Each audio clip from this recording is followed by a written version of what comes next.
자, 반갑습니다. 우리가 드디어 2차 세계대전입니다. 근데 이거 지금 영상을 본격적으로 시작하기 전에 두 가지 좀 양해의 말씀을 구하는 게 지금 들어보시면 아실지 모르겠는데 제가 목 상태가 굉장히 안 좋아요. 근데 이게 좀 이해가 안 가요. 제가 원래 이렇게 목이 잘 쉬는 사람이 아니거든요. 목을 좀 많이 써도 잘 유지가 되는 사람인데 모르겠어요. 이번 주에 목을 씀에 있어서 뭔가 실수가 있었나 봐. 아무튼 좀 목이 쉰 상태여서 영상을 들으시다 보면은 제가 삑사리가 나는 게 되게 많을 거예요. 이것도 지금 영상을 몇 번 이제 촬영을 시도했다가 다시 없고 해서 몇 번째 시도하는 건데 조금 이렇게 막 목이 쉬는 소리가 들리고 막 삑사리가 나고 이런 게 들려도 조금 양해를 부탁드립니다. 그다음에 두 번째로 요거 이제 요 2차 세계대전 부분 진도 다 나간 반들도 몇 개 있는데 그런 반들에 계신 분들은 아마 아실 거예요. 요 영상이 되게 길 거야. 지금 2차 세계대전 이 PPT가 교실에서 수업했을 때도 우리 한 교시에 45분이잖아요. 45분 안에 안 끝나는 내용이에요. 근데 제가 이제 교실 수업을 하면서 이런 부분들은 조금 보강이 됐으면 좋겠다 싶은 부분들도 조금 더 보탰거든요. 그러니까 이제 좀 더 길어졌겠죠. 그래서 영상이 되게 좀 길 거기 때문에 좀 맘 먹고 마음 잡고 이 영상 한번 제대로 봐야겠다는 친구들은 적당히 본인 컨디션 봐가면서 이렇게 좀 중간에 쉬는 시간을 두고 보시는 걸 좀 권해드립니다. 아무튼 그렇게 두 가지 말씀을 드리고 한번 시작을 해보도록 할게요. 일단 2차 세계대전인데 지금 저 화면에 나와 있는 인물들 그래도 좀 이름이 떠오르는 인물들이 있지 않아요? 특히나 이제 이 부분 수업을 들었던 친구들은 좀 떠오를 수도 있을 것 같은데 이 수업을 안 들었어도 앞부분 내용으로도 이분은 아시겠죠? 독일 나치당의 히틀러죠. 국가 단위로 쓸게요. 독일 나치당의 히틀러고요. 이분은 일본의 도조 히데키. 이분은 이 부분 수업 안 들었으면 처음 보실 수 있는데 영국의 윈스턴 처칠 총리입니다. 영국의 윈스턴 처칠 총리고 그다음에 그 네 번째에 계신 분 이분은 프랑스의 어, 샤를 드골 당시에는 이제 장군 역할을 하고 있었고 장군이라기보다는 이제 지휘관 역할이라고 말해봤겠죠. 그리고 요분은 미국의 우리 이미 익숙한 얼굴이죠. 미국의 경제 대공황을 대처하려고 노력을 많이 했었던 뉴딜 정책의 주인공 프랭클린 루즈벨트 대통령입니다. 그래서 이렇게 좀 2차 세계대전에 정말 많은 나라들이 관련이 되어 있지만 그 중에서도 가장 깊숙하게 관련이 많았던 가장 많은 일을 겪었던 그런 나라들의 대표들을 한번 모아서 사진으로 한번 나열해 봤습니다. 아무튼 이제 본격적으로 한번 시작을 하기 전에 요걸 한번 봐야 돼요. 독일군의 재무장 이렇게 돼 있죠. 독일군의 재무장이라는 표현이 갖고 있는 어떤 국제적 정치적 의미가 있어요. 그게 뭔지 보셔야 되는데 독일군이 재무장을 했다라는 건 그동안은 무장한 상태가 아니었다는 거잖아요. 그러면 독일군은 왜 그동안 무장한 상태가 아니었을까? 사실상 비무장이었기 때문에 재무장이라는 표현을 쓰는 건데 왜일까요? 독일은 기억하시겠지만 1차 세계대전의 패전 국가죠. 그 결과로 맺은 조약이 베르사유 조약이었죠. 우리 기억나시죠? 1차 세계대전 이긴 나라들끼리 모여서 파리 강화 회의하고 거기서 합의한 내용들을 각 패배한 나라들한테 요구하는 그런 조약들을 개별적으로 맺죠. 그중에 이제 독일이랑 맺은 조약이 베르사유 조약이었는데 거기에 핵심 조항이 네 가지였다고. 그죠? 독일 영토 감축하고, 그죠? 독일 배상금 지불하고, 식민지 포기하고, 민족 자결주의. 그리고 뭐예요? 마지막으로 비무장이죠. 비무장. 그래서 독일은 그동안 베르사유 조약 때문에 비무장을 유지해 왔었는데 재무장을 한대요. 베르사유 조약 조항 중에 분명히 비무장이 있는데 무장을 다시 하겠대. 그럼 그 얘기는 무슨 얘기겠어요? 베르사유 조약을 무시하겠다는 거죠. 이건 또 동시에 어떤 의미도 되냐면 베르사유 조약 내용 중에서 배상금을 무시하겠다는 얘기이기도 해요. 안 내겠다라는 거야. 그러니까 이제 보이죠. 독일이 1차 세계대전 패전 국가로서 그렇게 막 거대한 배상금을 물어야 되고 큰 경제 위기에 빠졌었는데 다시 무장을 할 수 있었던 이유. 배상금을 낼 생각이 없기 때문인 거예요. 배상금 낼 돈 있으면 그 돈 가지고 총 한 자루 탱크 한 대 더 만들겠다는 거지. 이해되시겠죠? 물론 이제 다른 여러 가지 요소들도 있고 독일이 원래 가지고 있는 저력도 있고 그렇지만 아무튼 배상금을 낼 생각이 전혀 없기 때문에 히틀러 집권 이후에 이런 결정을 내린 거예요. 그래서 히틀러의 나치당이 집권한 상태에서의 독일은 배상금을 전혀 낼 생각이 없고 베르사유 조약을 완전히 무시할 거기 때문에 이제 고비용으로 무장을 하겠다는 거죠.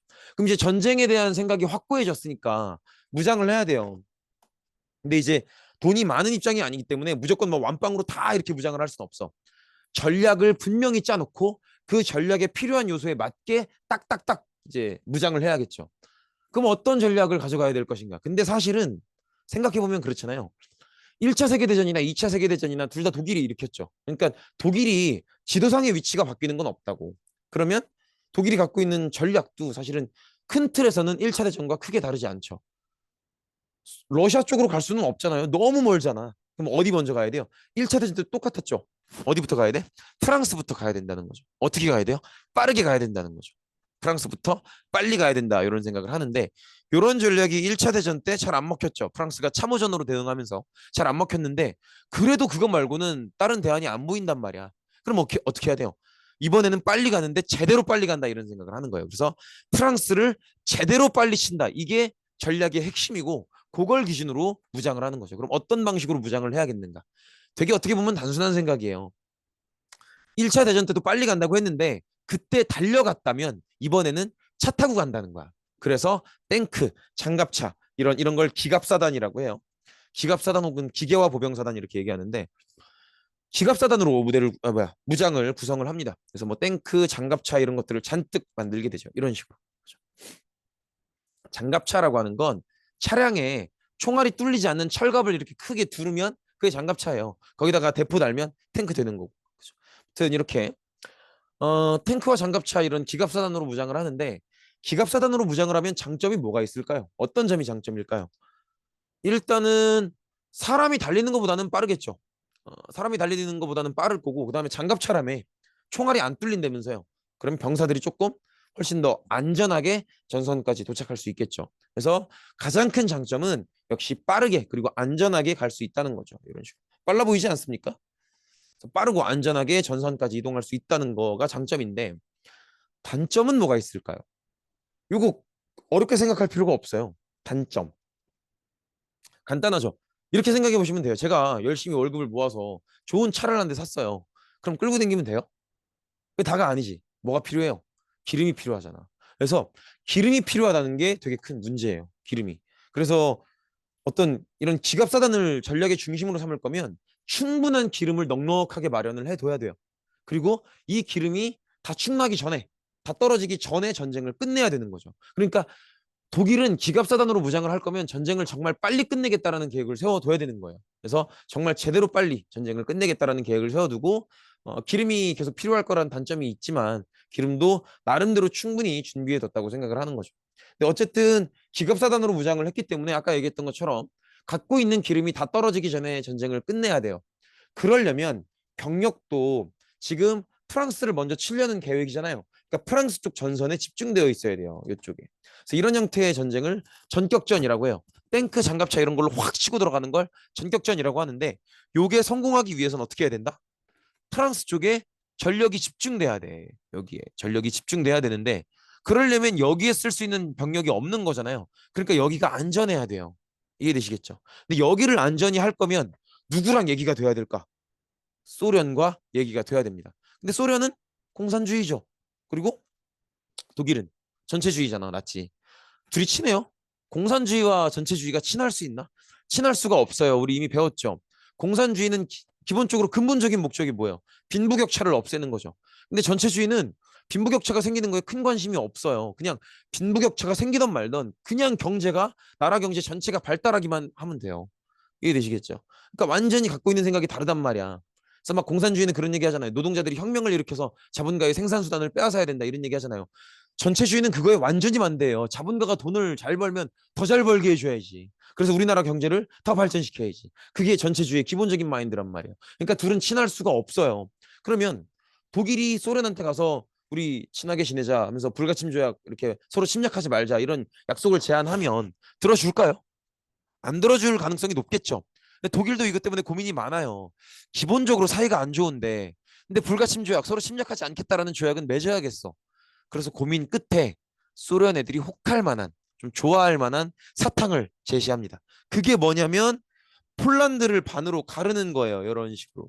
그래서 폴란드를 양면에서 동시 공격해서 폴란드는 군사력이 굉장히 약하니까 쉽게 점령할 수 있을 거다. 그래서 폴란드를 양면에서 동시 공격해서 반반씩 서로 나눠 갖자 이런 약속을 제안합니다. 근데 소련의 당시 스탈린이죠. 이걸 허락합니다. 이걸 수락해요. 소련 입장에서는 사실은 소련이라는 땅이 사실 넓긴 하지만 뭐 쓸모 있는 땅이 많은 건 아니잖아요. 그러니까 사실 폴란드의 저 땅만 해도 소련한테는 되게 귀한 거야. 그리고 어떤 식으로라도 세력을 넓혀서 공산주의를 퍼뜨리고 싶은 마음도 있고, 그리고 그런 얘기도 있어요. 우리 앞 시간에 배웠던 거지만 히틀러가 본격적으로 전쟁 일으키기 전에 게르만족의 생활 공간 뭐 이런 얘기하면서 게르만족들이 살 땅이 부족하다. 그러니까 체코의 수데텐 지역까지만 달라 이런 얘기를 하면서 요구를 했었죠. 땅을 요구했었죠. 그때 이걸 미네네담이라 그래서 왜 영국 프랑스가 이걸 수긍해 주잖아요. 그래 너네 거기까진 가져가라 이러잖아요. 근데 이때 소련 측에서 되게 영국 프랑스한테 실망을 많이 했다 그래요. 맞서 싸우지 않았다는 거에 대해서. 그리고 자기들도 독일이 마음에 안 들지만 독일 싸우겠다고 나서봐야 별 의미가 없겠구나라고 생각을 했다 그래요. 그래서 여기 응해줬다고 하는데 아무튼 간에 독소 불가침 조약이 폴란드를 동시 공격해서 절반씩 나눠 먹고 그 뒤로 서로는 침략하지 않는 것으로 맺어지게 됩니다. 그래서 독소 불가침 조약을 이런 식으로 체결을 하게 되는데 중요한 건 폴란드가 프랑스와 서로 안전 동맹을 맺고 있어요. 그러니까 폴란드가 어떤 나라의 공격을 당하면 프랑스가 지켜주겠다라는 그런 동맹을 맺고 있단 말이야. 그래서 독일이 폴란드를 공격하는 그 순간이 2차 세계대전의 직접적인 시작입니다. 이해되시겠죠? 그래서 보시면 그 보통 이제 2차 세계대전을 다루는 영화나 책이나 다큐멘터리 이런 게 되게 많잖아요. 거의 대부분이 독일이 폴란드 침공하는 거에서 새로운 챕터로 넘어가요.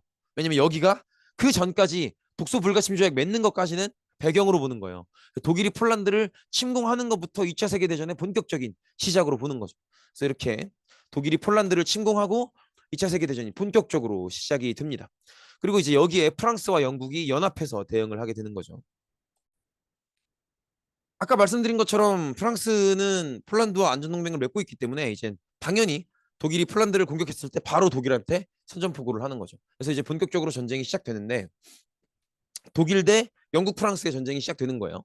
근데 영국은 기본적으로 섬나라죠. 그러니까 이제 영국 프랑스 중에서 독일 군대를 먼저 맞이해야 되는 건 프랑스인 거예요. 근데 프랑스도 독일의 전략이 어떨 것이다라는 건 이미 경험을 1차 대전 때 해봤기 때문에 대충 예상을 해요. 아마 프랑스부터 먼저 치겠지. 그리고 되게 빨리 점령하려고 하겠지. 이 생각을 합니다. 그럼 1차 대전 때 같은 전략이었잖아요. 그때 프랑스 이거 어떻게 막았어요? 참호전으로 막았죠. 그래서 이번에도 프랑스가 훨씬 더 정성스럽게 만든, 훨씬 더 단단하게 만든 참호선을 마련해 둡니다. 그게 그 유명한 마지노선이에요. 마지노선. 그래서 우리가 꼭 이렇게 전쟁 뭐 역사가 아니더라도 일상 용어에서 쓰잖아요. 이게 내 마지노선이다. 뭐 예를 들어서 뭐 내가 뭐 시험 공부를 한다 그러면은 저번 시험 때 내가 원래 한 90 맞는데 저번 시험 때 한 80까지 떨어졌어. 이번에는 70 이하로 떨어지면 안 돼. 그게 내 마지노선이야. 이거 70 이하로 떨어지면 나 엄마 아빠한테 혼나. 그게 내 마지노선이야. 이런 식으로 얘기하죠. 깨지면 안 되는 선. 그게 마지노선이에요. 그러니까 프랑스가 독일을 막아내기 위해서 정성을 다해서 만든 참호선이 마지노선이에요. 마지노선이 어디냐면 여기입니다. 여기. 보이시죠? 여기에 마지노선인데 마지노선 자체는 굉장히 잘 만든 방어선이에요. 그래서 이거 뚫기가 굉장히 힘들어요. 독일도 이것 때문에 고민을 많이 하고 요거 뚫겠다고 덤벼들었다가는 진짜 사상자가 장난 아닐 것 같거든. 근데 마지노선이 약간 실책이 봐봐 이 먼 거리를 다 만들 수는 없겠죠. 그러니까 선택해서 만든 건데 여기는 벨기에를 믿었던 거야. 이해되시겠죠? 그래서 여기를 선택한 거예요. 여기를 선택한 건데 그리고 또 벨기에는 프랑스의 적이 아니잖아요. 그러니까 함부로 이렇게 막 못 만든다고. 그래서 이제 독일을 직접 면하고 있는 이 지역을 마지노선으로 만든 건데 독일 입장에서는 전면적으로 공격을 하죠. 독일 벨기에 측도 공격을 하고 마지노선 쪽으로도 들어와요. 근데 그런 면은 있어요. 벨기에가 물론 독일을 이긴다 이런 건 아니지만 기대했던 것보다 잘 싸워줍니다. 그래서 독일이 계획했던 것보다는 조금 오래 버텨주기는 해요. 그런 면이 있고 그리고 이제 마지노선 쪽으로도 공격을 해와야 되는데 마지노선이 워낙 잘 만든 전선이다 보니까 독일군이 좀 고민에 빠지는 거예요. 근데 바로 옆에 뭐가 있냐면 옆에 보이시면 여기 요 부분이 되게 초록색이 많죠. 여기가 여기가 아르덴 숲이에요. 아르덴 숲. 아르덴 숲이고 요거 살짝 넘어오면 스당이라는 도시고 막 그런데 어, 벨기에 부분은 지우고 이렇게 독일 입장에서 고민에 빠진 걸 마지노선을 돌파하기엔 너무 잘 만든 참호라서 저기 깨고 들어갔다가는 못 뚫을 수도 있고 뚫는데 성공하더라도 피해가 클 것 같은데 이 생각을 해요. 근데 그 당시에 독일 장갑차 부대를 이끌고 독일 기갑 부대를 이끌고 있던 장군이 구데리안 장군이었어요. 구데리안이라는 장군이 있었는데 이게 독일 측 장군이야.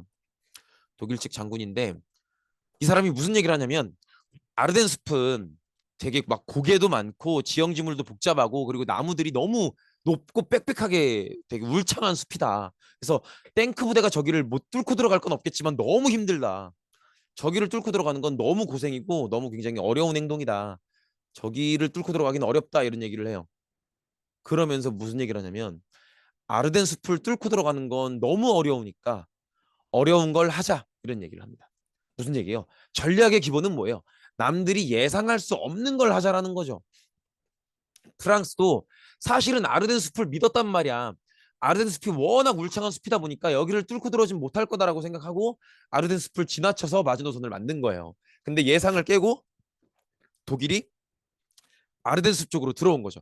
아르덴 숲을 넘어서 한참 들어오도록 프랑스는 몰랐어요, 사실은. 그래서 이 작전이 힘들었지만 성공하게 된 거죠.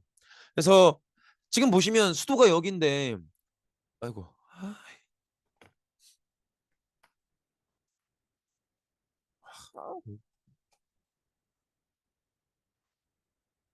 죄송합니다. 화면이 조금. 지금 보시면 수도가 여기인데 지금 마지노선이 여기죠. 그리고 뚫고 들어온 데가 여기잖아요. 여기 훨씬 가깝지. 그러니까 마지노선에 병력이 집중되어 있었을 건데 프랑스 병력은 여기 집중되어 있는데 이미 한 발 늦은 건 있죠. 근데 여기서 프랑스가 되게 의외의 모습을 조금 보여줘요. 뭐냐면 알겠어. 아르덴 숲을 뚫렸고 그래서 되게 불리한 입장이라는 걸 알겠어요. 병력이 집중되어 있는 마지노선에 있는 병력들은 이미 한 걸음 뒤쳐져 있는 것도 알겠어. 그래도 어쨌든 적군이 쳐들어온 거잖아. 그러면 물론 마지노선 측에 프랑스의 병력이 집중되어 있겠지만 전 병력은 아닐 거 아니에요. 남은 병력이 최선을 다해서 여기서 막아야 될 거 아니에요. 근데 프랑스가 안 막는 건 아닌데 되게 좀 무기력한 모습을 보여줘요.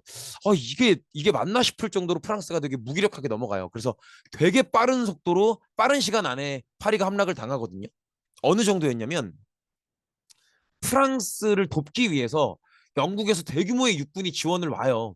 지원을 오는데 이 영국의 대규모의 육군이 당황할 정도로 우리가 이렇게 배 넘어 이게 뭐 바다 넘어서 프랑스를 도와주러 이렇게까지 오는 게 맞았던가 하는 생각이 들 만큼 프랑스가 무기력하게 무너지는 거예요.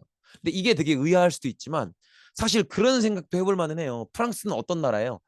1차 대전을 겪었던 나라들 중에서도 참호전을 직접 겪어야 됐던 나라고 그 전쟁의 피해가 너무 컸던 나라죠. 그러니까 이제 프랑스 병사들 입장에서는 어떤 1차 대전에서의 어떤 뭐랄까 피해 의식, 어떤 트라우마 이런 것들이 심할 수밖에 없겠죠. 더구나 지금 독일처럼 본인들이 하려고 맘먹고 하는 전쟁이 아니잖아요. 프랑스는 전쟁을 당하는 입장이지. 그러니까 이제 그 트라우마가 올라올 수밖에 없겠죠. 그러니까 이제 프랑스가 보여줬던 어떤 무기력이 어떤 측면에서는 이해가 가기도 하죠. 어쨌든 프랑스는 좀 요 아르덴 숲이 뚫린 것도 있고 그리고 전쟁 전체에 있어서 특히나 이 처음에 프랑스가 뚫릴 때는 굉장히 좀 무기력한 모습을 보여줍니다.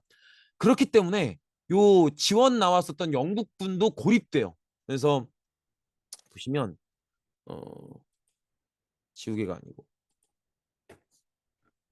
이렇게 독일 군대가 쭉 이런 식으로 들어오고 들어와서 아르덴 숲을 뚫고 이렇게 들어오죠. 들어와서 파리를 쉽게 먹고 쭉 이렇게 다 차지합니다.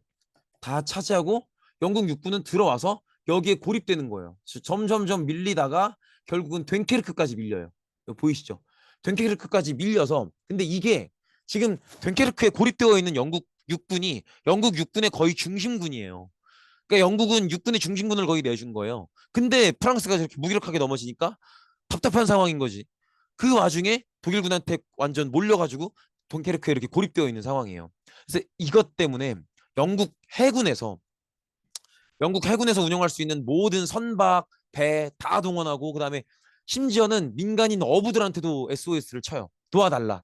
그 작은 배라도 상관없다. 통통배라도 좋으니까 할 수 있는 배는 다 도와달라라고 해서 영국 군함부터 시작해서 요만한 통통배 무슨 배 다 와가지고 겨우겨우 여기 됭케르크에 고립되어 있는 영국군을 싹 구해갑니다. 그래서 제가 알기로는 15만에서 20만 정도의 영국 육군이 겨우겨우 영국 본토로 겨우겨우 탈출해 나가는 이걸 이제 됭케르크 철수라고 해요.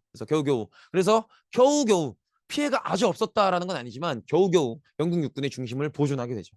아무튼 이렇게 프랑스는 전 영토를 되게 빠른 시간 안에 잃게 됩니다. 그래서 이 보시면 어때요? 이 뒤에 이거 뭐예요? 에펠탑이죠. 여기 에펠탑이고 요 양반이 히틀러예요. 요 양반이 히틀러라는 건 무슨 얘기예요? 히틀러가 지금 에펠탑 앞에 셀카를 찍은 거 아니야? 뭐예요 이거? 프랑스가 완전히 넘어갔다는 거죠. 파리에 에펠탑이 보인다는 거. 그죠? 그래서 이제 프랑스가 완전히 넘어가게 되고요. 그래서 프랑스는 크게 둘로 나뉘어서 지금 보시면 북쪽과 남쪽으로 나뉘죠. 여기는 이제 북해라는 바다예요. 북해라는 바다고 여기 이제 영국 섬나라가 있는 거죠. 그러니까 독일은 이제 영국을 또 공격을 해야 되기 때문에 영국 쪽 바다의 면에 있는 이 북부 지방은 독일군이 직접 점령을 해요. 그다음에 남쪽 지방은 BC라는 지역을 중심으로 친독일 괴뢰 정권을 성립시킵니다. 그래서 이제 이 남쪽에 BC를 중심으로 하는 프랑스 정부는 독일에 협력하는 정부인 거죠. 그래서 이 정부를 이끌었던 게 이 사람도 참 1차 대전에 되게 유능한 장군 출신인데 필리프 페탱이라는 인물이 이 인물이 얼굴이 가렸네요. 이 인물이 BC라는 지역을 중심으로 독일에 협력하는 친독일 정권을 세우게 되는데 이것도 되게 무조건 그냥 와 완전 친일파 같은 놈들이네 그렇게 보실 건 아니고요. 저분도 나름대로 이제 자기 생각에는 프랑스가 독일을 상대할 수는 없는 거야. 힘의 차이가. 그래서 이제 잡혀 있는 포로들이라도 구해 보려고 저렇게 하는 거예요. 근데 이제 그것도 잘 안 되죠. 포로들을 많이 구해내진 못하지만 아무튼 간에 이렇게 됩니다. 그래서 프랑스는 독일한테 완전히 먹히고 반으로 나뉘어서 북쪽의 절반은 독일군이 직접 점령하고 남쪽은 비시라는 지역을 중심으로 친독일 정권이 수립되는 그런 모습을 보이고요. 근데 국가가 다 이렇게 넘어갔다 그래서 그 안에 사람들이 다 포기하는 건 아니겠죠.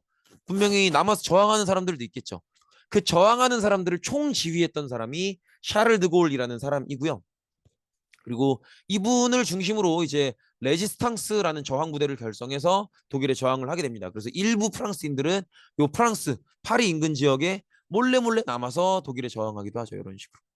그래서 이런 걸 레지스탕스 활동이라고 하고 영국은 이 프랑스의 샤를 드고를 중심으로 하는 이 레지스탕스 활동을 지원해주게 됩니다. 그러니까 이런 느낌이라고 보시면 돼요. 왜 우리도 독립운동 하려고 임시정부를 중국에 뒀었죠. 그런 것처럼 이제 프랑스의 이 저항 세력 레지스탕스들도 본부를 영국에 두고 이제 되는 대로 프랑스에 사람 보내가면서 저항 활동하는 그런 모습을 보여주는 거죠.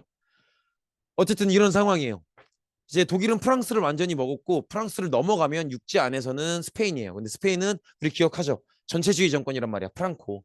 그러니까 이제 같은 전체주의로서 스페인은 독일을 따릅니다. 독일을 공격하지 않아요.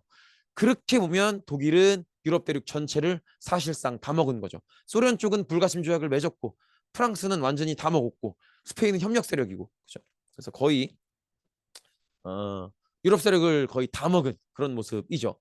그럼 이제 유럽 대륙 전체 유럽의 대륙 전체는 독일이 다 먹었고 남은 건 누구밖에 없는 거예요, 유럽에. 영국밖에 없는 거예요. 그래서 영국은 이제 선택을 해야 돼요. 독일이 유럽을 다 먹었기 때문에 독일은 유럽의 모든 자원을 가지고 다 활용해서 싸울 거예요. 그리고 오로지 유일하게 영국만 남았어. 그럼 영국은 이 독일을 상대로 마저 싸울 것인가? 아니면 독일이 이제 유럽을 다 먹고 대세가 됐으니까 항복하고 따를 것인가? 요걸 결정을 해야 돼요. 영국인들은 어떤 결정을 내렸을까요? 지금 화면에 보이시는 분이 영국의 당시 총리였던 윈스턴 처칠 총리예요. 저분은 영국이 이 전쟁에 들어가기 직전에 총리로 당선이 되고요. 어, 이분의 생각은 끝까지 싸워야 된다는 거였어요. 왜냐하면 유럽의 마지막 남은 민주주의 보루고 만약에 영국까지 나치당에 넘어가면 유럽 전체가 독재에 들어갈 거다라는 거죠. 전체주의는 무조건 독재거든. 그죠? 그래서 영국이 유럽의 마지막 남은 민주주의에 보루기 때문에 반드시 영국은 끝까지 절대로 포기하지 않고 독일과 맞서 싸워야 된다라는 게 이 총리의 생각이었어요. 근데 영국은 민주주의 국가잖아요. 총리 아무리 높은 사람이 딱 결정을 내린다고 해도 민주주의 국가이기 때문에 국민들이 따라주지 않으면 전쟁을 수행할 수가 없어요. 그러면 이분이 전쟁을 끝까지 싸워야 된다라고 결정을 내렸더라도 그 다음에 뭘 해야 돼요? 자기의 생각을 국민들에게 명령이 아니고 뭘 해야 돼? 설득을 해야 돼요. 그래서 이분이 연설을 합니다. 우리 영국은 지금 유럽이 독일을 다 먹은 상황에서 유럽이 독일을 다 먹어? 독일이 유럽을 다 먹은 상황에서 이제 유럽 대륙이 다 독재로 넘어가게 생겼는데 그 마지막 남은 민주주의의 보루가 우리 영국이다. 따라서 우리 영국은 유럽 전체가 독일의 나치당의 독재로 넘어가지 않도록 끝까지 맞서 싸워야 된다. 이렇게 설득을 합니다. 그래서 굉장히 많은 희생이 따를 것이고 굉장히 많은 죽음과 눈물과 고통이 따를 것이다. 그러나 우리는 포기하지 않고 민주주의를 사수하기 위해서 마지막까지 싸워야 된다. 요 얘기를 해요. 그리고 영국인들이 이 연설에 설득됩니다. 그래서 영국은 윈스턴 처칠을 중심으로 끝까지 싸우는 걸 결정하게 되죠. 그러니까 이 연설이 굉장히 명연설이고 그리고 굉장히 뭐랄까 요 연설이 워낙 유명했고 영국인들의 마음을 끝까지 싸우는 것으로 결심을 이끌어냈기 때문에 그리고 그 이후의 지휘력도 마찬가지고요. 윈스턴 처칠은 지금까지도 되게 영국 사회 안에서는 우리나라가 막 세종대왕 존경하듯이 굉장히 존경받는 인물이기도 해요. 아무튼 그렇고요. 그래서 윈스턴 처칠은 국민들을 설득해서 끝까지 맞서 싸우는 걸 결정하게 되고요. 그리고 맞서 싸우기 위해서 내각을 구성하는데 이때는 거국 내각으로 구성을 합니다. 거국 내각이라는 건 뭐냐면 우리 옛날에 내각 책임제 배웠던 거 기억하시겠지만 내각 책임제는 뭐예요?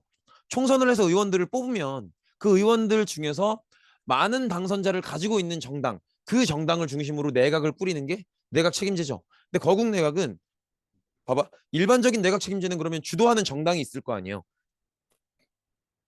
이번 총선에서 민주당이 이겼으면 민주당이 주도하는 거고 그런 식이라고. 그런데 거국 내각은 정당에 관계없이 이 전쟁 수행에 있어서 가장 필요한 사람을 데려다 쓰는 게 거국 내각이에요. 그러니까 거국 내각이 구성되면 그 안에는 이 당 사람, 저 당 사람, 요 당 사람 다 들어와 있는 거죠. 가장 필요하고 가장 유능한 해당 분야에 가장 유능한 사람이 들어와 있는 거죠. 이런 식으로 전쟁을 수행하기 위해서 가장 효율적인 거국 내각을 마련하게 되고요.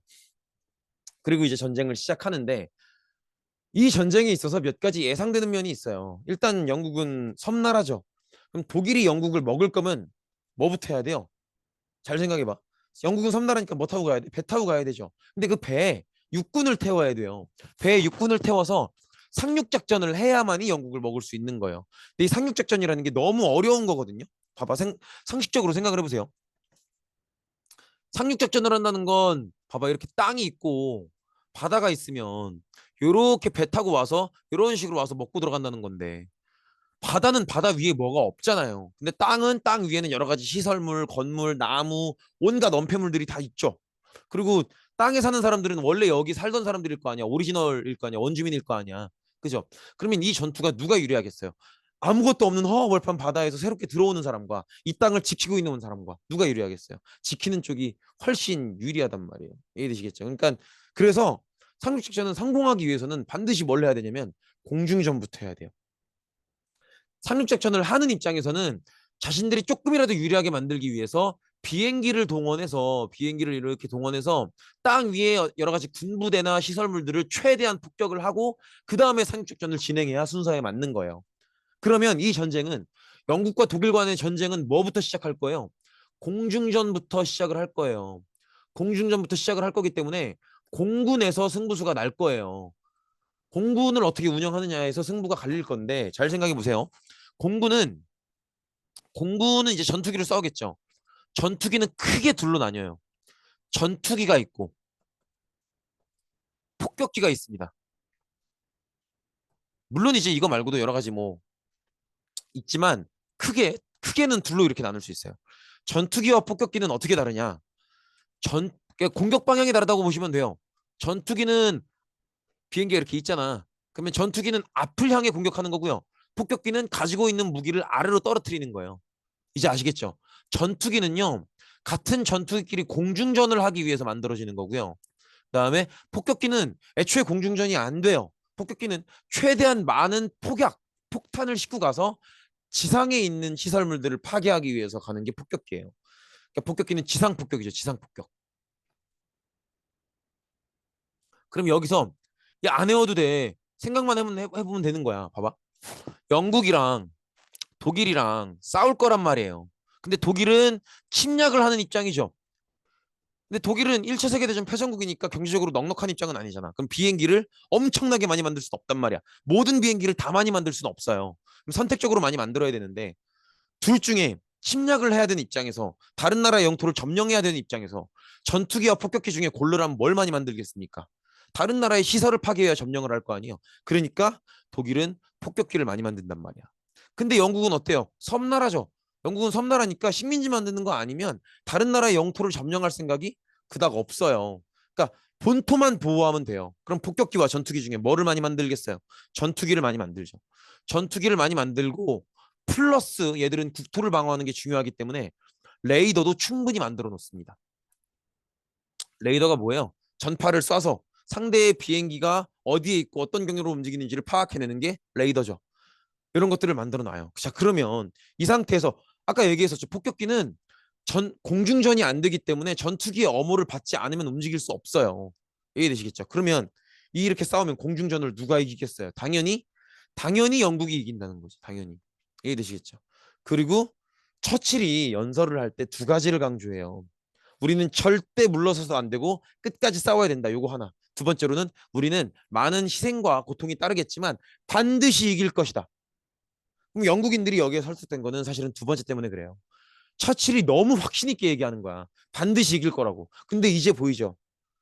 처칠이 왜 그렇게 저 뭐 공군이 어떻고 이런 사정을 다 얘기할 수는 없었겠지만 처칠이 왜 사람들이 느낄 수 있을 만큼의 강력한 확신을 이길 수 있다라는 문장에 실을 수 있었는지 보이시죠? 요걸 알고 있는 거예요. 독일은 아마 공군기를 만들어도 전투기를 충분히 만들긴 어려울 거고 영국은 전투기를 폭격기보다는 훨씬 더 많이 만들 수 있고 레이더를 충분히 마련해 놓고 있기 때문에 영국 지상에서의 독일과 하는 공중전은 충분히 승산이 있다라고 본 거죠. 그래서 어, 이렇게 국민들도 설득해낼 수 있었던 거고 이런 식으로 본인의 예상대로 결국 공중전을 치르게 됩니다. 그래서 이 공중전을 이게 폭격기예요. 지금 보시는 게. 이 공중전을 끝까지 감당해내게 되죠. 사진 보시면 저 아래에 있는 게 뭐예요? 빅벤이죠. 빅벤. 영국 런던에 있는. 그래서 런던 상공에서도 저렇게 막 독일과 영국군이 공중전을 하는 걸 볼 수 있죠. 이 공중전에서 되게 치열한 공중전 끝에 영국이 승리했다는 거죠. 이 시점에서 영국은 첫 번째 목적을 달성한 거예요. 뭐예요? 첫 번째 목적이 뭐니? 본토 방어. 영국 본토는 방어해낸 거야. 그럼 이제 두 번째 목적을 향해서 나아가야죠. 뭐겠어요? 유럽 대륙으로 들어가서 나치당을 박멸한다는 거. 그래야만이 민주주의를 지킬 수 있는 거예요. 근데 영국 본토를 지켜내는 건 영국 군대만으로 가능해요. 근데 대륙을 들어가서 나치당을 완전히 박멸하는 건 영국 단독의 힘으로는 힘들다고 보는 거죠. 그래서 누구한테 도움을 요청하냐면 누구겠어요?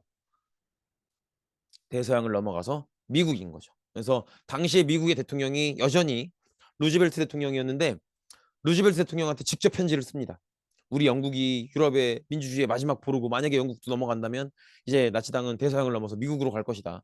미국까지 넘어간다면 전 세계가 독재에 들어가는 것이다. 그런 일은 절대 있으면 안 되기 때문에 반드시 영국을 지켜줘야 그게 미국에도 안전을 보장하는 길이고 나아가서는 우리가 나치당을 완전히 박멸할 수 있을 때까지 그때까지 팀이 돼서 싸워야 된다. 우리 팀이 되어달라. 이런 식으로 편지를 보내요. 그리고 루즈벨트에게 답장이 옵니다. 뭐라고 오냐면 나는 당신 뒤에 있다. 우린 항상 같은 편이다. 이렇게 얘기를 해요. 그래서 루즈벨트 대통령이 처칠의 편지를 받고 알겠다. 우린 원팀이다. 이렇게 답장을 보낸 다음에 의회로 가서 무기대여법을 통과해달라고 부탁합니다.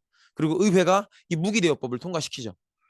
여기 이제 무기대여법의 내용이에요. 미국의 방위에 필요하다면 동맹국에게 무기를 빌려줄 수 있다. 여기 이제 무기대여법의 내용인데 음, 무기대여법은 역사상 딱 두 번 통과돼요. 이때 2차 세계대전 때 영국 부탁으로 이때 한번 통과되고요. 두 번째로 통과되는 게 생각보다 최근이에요. 2022년에 러시아를 상대로 맞아 싸워야 됐었던 우크라이나를 향해서 통과가 한번 됩니다. 아무튼 그렇고요. 그래서 미국은 무기대여법을 통과시키고 나서는 물량전이라는 게 뭔지를 정확하게 보여주죠. 어마어마한 생산량을 보여주게 됩니다. 전투기 기지고요. 수송 차량 기지고요. 셔먼 전차 생산 기지 옆에 집합처고요. 셔먼 전차 생산 기지입니다. 그리고 전투기 생산 기지입니다. 어마어마하죠. 수치로 보시는 게 더 필이 올 거예요. 군수물자 생산량을 비교해 보면 이렇습니다. 2차 세계대전 전체에서 모든 참전국이 다 사용했던 모든 전비를 다 합치면 그 중에 40% 이상을 미국이 쓰고 있습니다. 전쟁을 일으킨 독일이 14%를 쓰는데 거기에 두 배를 훨씬 뛰어넘는 그런 40%를 미국이 쓰고 있죠. 그러니까 아예 상대가 안 되는 거죠. 이런 모습을 볼 수 있죠. 그렇게 보면 독일은 사실은 처음에 계획했던 전략은 성공한 거죠. 프랑스를 빨리 친다. 이건 성공을 했는데 예상치 못했던 지점이 두 가지였던 거예요. 첫 번째로는 영국이 저렇게 잘 싸워줄 줄 몰랐던 거고요. 두 번째로는 미국이 지원해 줄 줄은 알았지만 저 정도로 대규모일 줄은 몰랐던 거죠. 그래서 어쨌든 히틀러는 계획보다 전쟁이 길어지고 있습니다. 처음에 우리가 얘기했었던 충분히 준비되었던 넉넉했던 그 기름이 다 떨어지기 전에 전쟁이 끝나야 되는데 전쟁이 길어지면서 안 끝나고 있다는 거죠. 그래서 뭐가 문제가 되는 거예요? 기름이 문제가 됩니다. 근데 더구나 독일은 뭐도 없어요.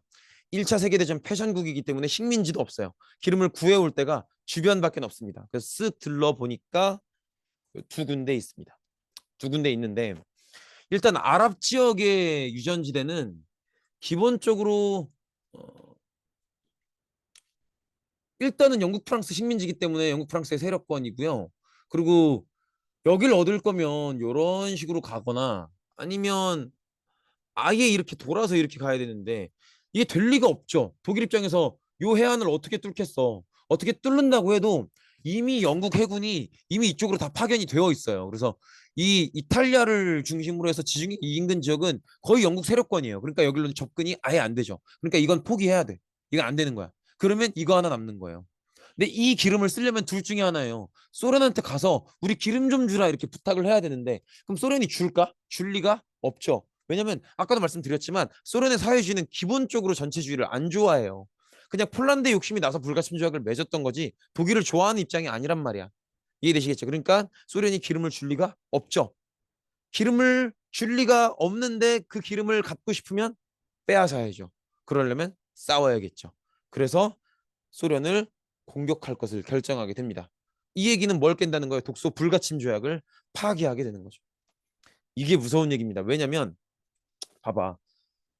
프랑스는 끝났지만 영국은 끝나지 않았죠. 그래서 이미 기존의 전선이 여기 형성되어 있단 말이에요. 여기 이렇게 형성되어 있는데 소련을 공격한대요. 그럼 여기 전선이 또 생기는 거잖아요. 그죠? 이런 식으로. 그죠? 이 얘기는 무슨 얘기예요? 전선이 이중화 된다는 거죠. 이런 식으로. 그래서 너무 낙서천지인데. 전선이 이중화된다는 얘기는 무슨 얘기입니까? 독일 입장에서는 이쪽으로도 영국 쪽으로도 병력을 보내야 되고 소련 쪽으로도 병력을 보내야 돼요. 그럼 어느 한쪽에도 집중할 수 없는 어딜 가도 약한 군대가 되는 거죠. 이해되시겠죠? 이런 것들이 독일이 겪었던 어려움이다. 이렇게 보시면 되겠죠. 결국 독소불가침 조약을 깨면서 독일과 소련이 전쟁을 치르게 됩니다. 가장 치열했던 전투가 많은 전투가 있지만 뭐 레닌그라드 전투 뭐 무슨 어디 전투 뭐 많은 전투가 있지만 가장 유명하고 가장 치열했던 전투는 역시 스탈린그라드 전투예요. 스탈린그라드 전투는 사실은요 수업 시간에는 시간이 부족해서 이거 이렇게만 말씀을 드렸었는데 그렇게만 말해도 돼. 그냥 사망자 숫자만 봐도 이 전투가 어떤 전투였는지가 보여요. 보시면 이 전투 소련이 이기거든요. 근데 봐봐 읽어보세요. 독일 측 사망자가 22만 명이에요. 그죠? 소련이 이겼댔지. 이긴 나라인 소련의 사망자가 47만 8천 명, 거의 48만 명이에요. 합치면 사망자만 몇 명이에요, 지금 양국만. 양국만 지금 몇만 명이 죽은 거니? 여기서만 계산해봐도 거의 70만 명이 죽은 걸로 보이죠. 그 이상이에요. 훨씬 많은 사람이 죽었단 말이야. 그러니까 사실은 그냥 쉽게 생각하시면 이 전투는 조금 쉽게 이해하면 그냥 소련이 싸울 수 있는 병력이 더 많았기 때문에 이긴 것 뿐이에요. 어떻게 보면. 요 전쟁의 전황을 조금 더 자세히 간단하게만 말씀을 드리면 이 지도에서 이 지점이 여기가 스탈린그라드예요. 지금 볼고그라드라고 도시가 이름이 바뀌었는데 여기가 스탈린그라드거든요. 그리고 여기가 코카서스 유전지대예요. 그래서 저 코카서스 유전지대로 가려면 반드시 스탈린그라드를 거쳐야 돼요. 그래서 저 스탈린그라드가 굉장히 소련 입장에서도 독일 입장에서도 포기할 수 없는 도시인 거야. 독일 입장에서는 지금 간절하게 필요한 기름을 얻으려면 반드시 스탈린그라드를 확보해야 되고요. 그렇게 얘기할 수 있어요. 이렇게 뚫고 들어가면 되지 않나요? 근데 그게 안 되는 게 요게 있어야 보급선을 유지할 수 있어요. 요 도시가 있어야만이. 이해되시겠죠? 그리고 소련 입장에서도 스탈린그라드를 뺏기면 저 코카소스 유전지대를 잃어버리는 거란 말이야. 그러면 독일한테 이 전쟁이 장기화되도록 계속 기름을 공급하는 것밖에 안 되죠. 그러니까 스탈린그라드는 소련 입장에서는 반드시 지켜야 되는 도시고 독일 입장에서는 반드시 빼앗아야만 하는. 왜? 뭐 때문에? 코카소스 유전지대, 저 기름 때문에. 이해되시겠죠? 그래서 치열한 전투가 벌어지게 되는데 요 전투에서 지금 볼고그라드라고 있는 여기가 지금 이제 당시 스탈린그라드예요. 스탈린그라드인데 기본적으로 저 강이 하나 흐르고 있죠. 여기 이제 볼가강입니다. 볼가강. 볼가강이고 이 강이 중요한 게 여기 이 강의 서쪽 여기가 이제 스탈린그라드예요. 근데 뒷면에 강이 흐르기 때문에 요 스탈린그라드라는 도시는 거의 포위가 안 돼요. 왜냐면 뒤에 강이 흐르고 있고요. 강이 있다 보니까 포위가 거의 안 되고 그리고 또 스탈린그라드 입장에서는 이 강을 통해서 계속 물자를 지원받을 수 있는 그런 측면이 있죠. 그래서 여기가 포위가 힘들다 보니까 처음에 어떻게 하냐면 독일 측에서 되게 폭격기를 많이 보내요. 폭격기를 엄청난 양의 폭격기를 보내서 여기를 다 폭격을 합니다. 폭격을 해서 스탈린그라드가 완전 엉망진창이 돼요. 완전 막 쑥대밭이 돼. 그 상태에서 진격을 해요. 진격을 하는데 오히려 폭격을 심하게 했던 게 독일한테 좀 불리하게 작용한 거예요. 폭격을 너무 심하게 하면 건물들이 다 빠개지겠죠. 그런데 건물들이 다 빠개진 그 잔해의 흔적 속에서 소련 군들이 이른바 게릴라전을 하는 거예요. 여기저기 막 건물들 이미 폐허가 된 다 쓰러진 건물들에 숨어가지고 어디 숨어 있는지도 알 수가 없어. 막 거기다가 막 몰래 박격포 설치해놓고 뭐 설치해놓고 오면 때리고 그래서 요 스탈린그라드 도시가 아주 개미지옥이 돼버립니다. 그래서 막 독일군이 막 죽을라 그래요. 근데 그래도 계속 포기야. 근데 히틀러가 이걸 포기를 못해요. 왜냐면 더 내려가서 기름을 먹어야 되니까 이 도시를 포기를 못해요. 그래서 점점 근데 소련도 이걸 감당하는데 한계가 있을 거 아니에요. 도시가 개판이 되고 있는데. 그래서 조금씩 먹어 들어가기는 해요. 조금씩 먹어 들어가긴 하는데 점점점 80% 90% 점점점 먹어 들어가. 근데 우리가 심리 효과 중에 그런 게 있어요. 콩코드 효과라고. 한 번 시작했으면 완성을 봐야겠는 거야. 왜냐면 그동안 쏟아부은 노력이 있으니까. 여러분들도 그런 거 생각해 보신 적 있을 거예요. 이미 지친 상태인데도 그동안 해온 노력이 아까워서라도 더 가야겠는 그런 거 느껴보신 적 있을 거예요. 지금 독일군도 그 상태인 거예요. 지금 이 폐허 속에서 소련군이 너무 완강하게 저항을 하기 때문에 손해가 계속 커요. 근데 그동안 쏟아온 게 있기 때문에 계속 여기를 공격을 하는 거야. 그러니까 독일군이 여기서 소모가 엄청 되죠. 여기서 독일군이 엄청나게 소모가 됩니다. 근데 소모가 되는 와중에도 조금씩 스탈린그라드를 점령해 나가요. 그래서 조금씩 이런 식으로 스탈린그라드를 점령해 나가고 여기 러시아군은 이런 식으로 싸우는 거야. 이렇게 막 건물 속에 들어가고 막 몰래 쏘고 막 이런 막 개미지옥 같은 전쟁이 막 계속돼요. 이런 전쟁이 계속되는 와중에 겨우겨우 이 독일군이 스탈린그라드를 한 8, 90% 정도 먹어요. 근데 이 정도 먹었으면 소련이 포기하고 짤만도 하거든. 거의 이거는 안 된다라고 생각하고 포기하고 짤만도 한데 소련이 포기를 안 하고 오히려 병력을 더 보냅니다. 그러니까 이제 독일 입장에서는 미치죠. 그래서 요 남은 10% 20%만 더 먹으면 스탈린그라드 먹는 거다라고 생각을 해서 주변의 병력을 완전히 집중시켜요. 집중시키고 독일군 병력은 여기다 이 주변에 있던 병력까지 다 집중시켜. 이런 식으로 보시면 다시 보시면 어, 이런 식으로 지금 여기는 스탈린그라드가 완전 개미지옥이 됐기 때문에 인근에 있었던 독일군 병력을 여기에 다 집중을 시킵니다. 조금만 더 하면 먹을 수 있을 거라고 생각을 한 거예요. 그리고 이 주변 병력은 추축국 동맹들, 뭐 이탈리아 부대나 뭐 이런 부대로 채워 넣어요. 뭐 루마니아 부대나 이미 점령군 부대나 이런 식으로 채워 넣어요. 근데 이상하게 소련이 한 10% 20%밖에 안 남은 이 도시를 포기하지 않고 병력을 계속 보내요. 그러니까 여기가 완전히 개미지옥이 되지. 그러고 나서 얼마 안 있다가 겨울이 오니까 42년에서 43년 넘어가는 겨울이 오니까 소련이 114만 대군을 이만큼 끌고 와서 여기를 완전히 쓸어버립니다. 이게 왜 가능했냐면 소련은 봐봐.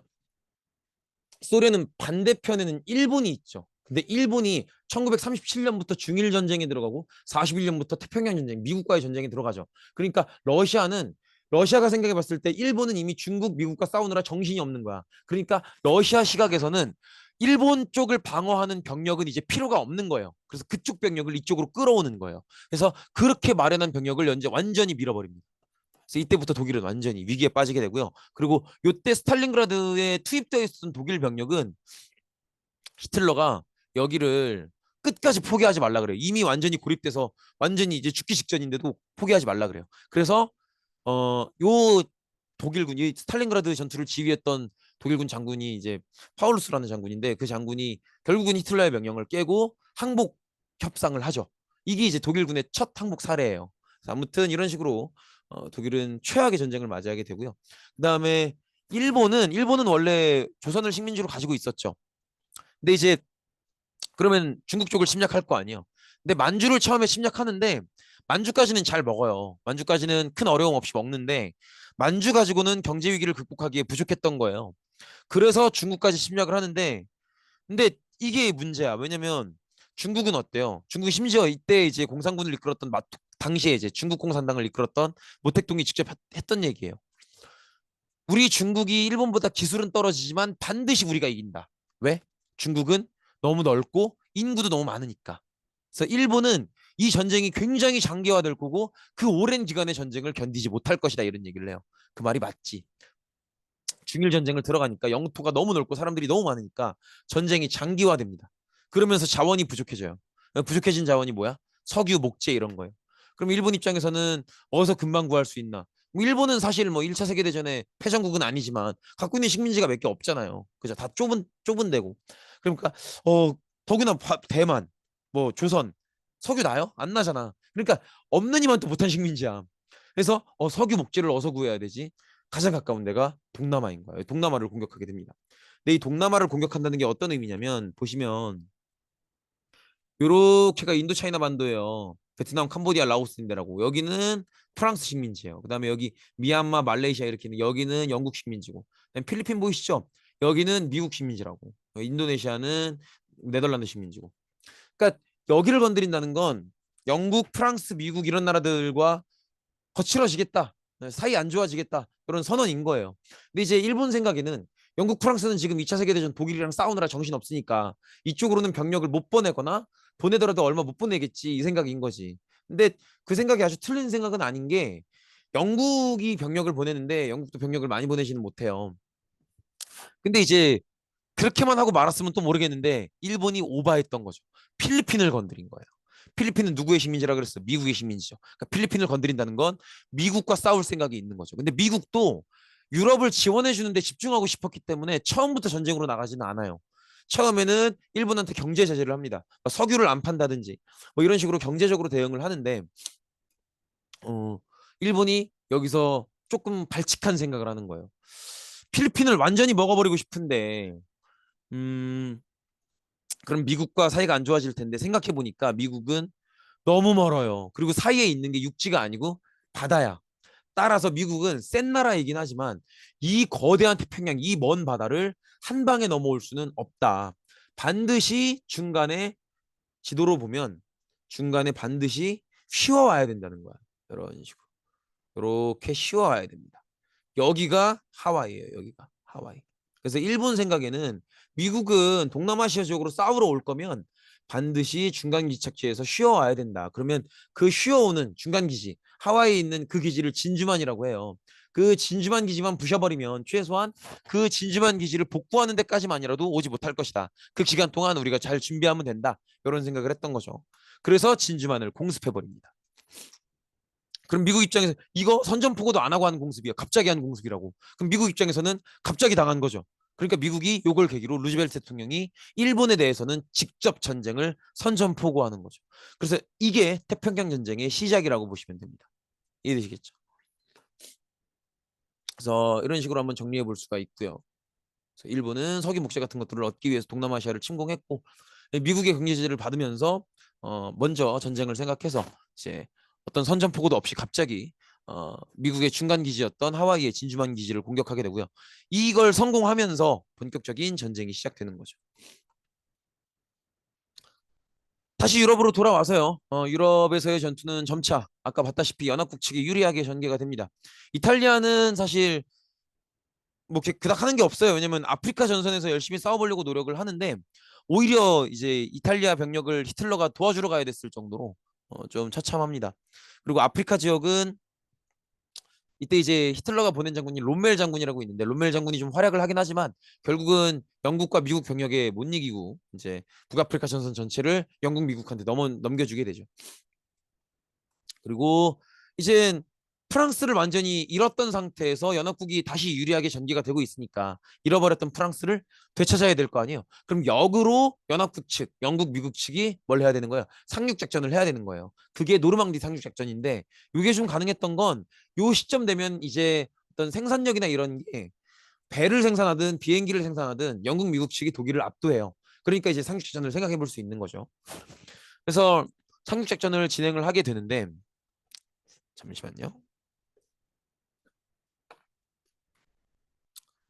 어, 요 상륙작전 내용을 담은 영화가 저거예요. 그 라이언 일병 구하기라고 있는데 그 영화 보시면 요 상륙작전에 대해서 굉장히 자세하게 나옵니다. 아무튼간에 굉장히 고통스럽고 굉장히 위기가 많았던 그런 전투이긴 했지만 이 작전을 성공적으로 수행을 하게 됩니다. 그래서 굉장히 많은 병력들이 이렇게 연합국의 병력들이 프랑스의 노르망디 해안으로 올라오게 되고요. 여기서부터 점점점 이런 식으로 작전상 요렇게 독일 쪽으로 들어간다라는 생각을 하는 거죠. 그러면 독일은 요걸 막아내야만이 본토를 사수할 수 있는 거예요. 그래서 노르망디는 이미 뚫렸고 요걸 막아내기 위해서 독일이 남아있는 병력을 모으고 쥐어짜서 마지막 대공세를 펼칩니다. 그게 벌지 전투예요. 벌지 전투. 벌지 전투의 목적은 지금 보시면 여기가 네덜란드의 안트베르펜이라는 항구예요. 그래서 연합국의 목적은 일단 여기로 들어왔으면 여기를 확보해서 여기서 보급선을 유지한다는 게 연합국의 목적인데, 독일군의 목적은 이 아르덴숲, 그 우리 추억의 아르덴숲, 거기서 벌지 전투를 벌여서 여기를 이겨서 요렇게 이 안트베르펜을 차지해서 보급선을 끊는다. 요게 이제 독일의 목적인 거죠. 그래서 여기서 굉장히 치열한 전투를 벌이게 되는데, 요 전투에서 어, 가까스로 미국이 이기게 됩니다. 그래서 여기서 미국이 이겼기 때문에 미국은 이제 독일 본토로 진격하게 되는 거죠. 그리고 소련도 이제 독소불가침 조약이 깨졌으니까 독일 상대로 맞짱을 떠야겠죠. 그래서 쭉 공격해 들어오는데, 요 소련의 진격을 돕기 위해서 영국, 미국이 요쪽에 가까이 있는 도시인 이 도시 드레스덴이란 도시를 폭격을 하게 돼요. 근데 이 폭격을 사실은 너무 심하게 하기는 해요. 어쨌든 드레스덴을 폭격하고, 그래서 요 협조를 받아서 소련이 쭉 들어오게 됩니다. 그래서 소련과 이 영국, 미국 군대가 이렇게 중간에서 만나게 되죠. 그러면서 독일은 거의 무너지는 건데, 요 폭격 있죠. 요 폭격. 아니, 여기. 요 폭격이 사실 이 드레스덴 폭격이 영국, 미국군이 했던 폭격이 이렇게 이런 거죠. 요렇게 들어와서 원래는 요 안트베르펜 항구에서 보급선을 유지하려고 했지만 요걸 막아내기 위해서 독일군이 이렇게 병력을 쥐어짜 모아서 여기서 막아보려고 했던 거고, 그게 벌지 전투인데 여기서 졌기 때문에 이제 쭉 들어가게 되는 거고요. 소련의 독일 쪽으로의 진격을 돕기 위해서 드레스덴을 폭격했던 거죠.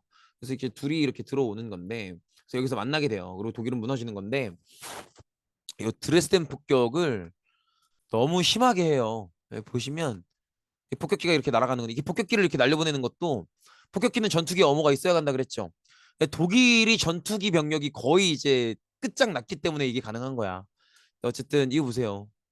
근데 이것도 좀 생각은 해볼 만한 게, 수업 시간에도 얘기했지만 우리가 어떤 이야기를 들을 때 착한 놈 나쁜 놈 설정해놓고 나눠서 듣잖아요. 착한 놈이 나쁜 놈을 물리쳐 나가는 과정으로 이해를 하잖아요.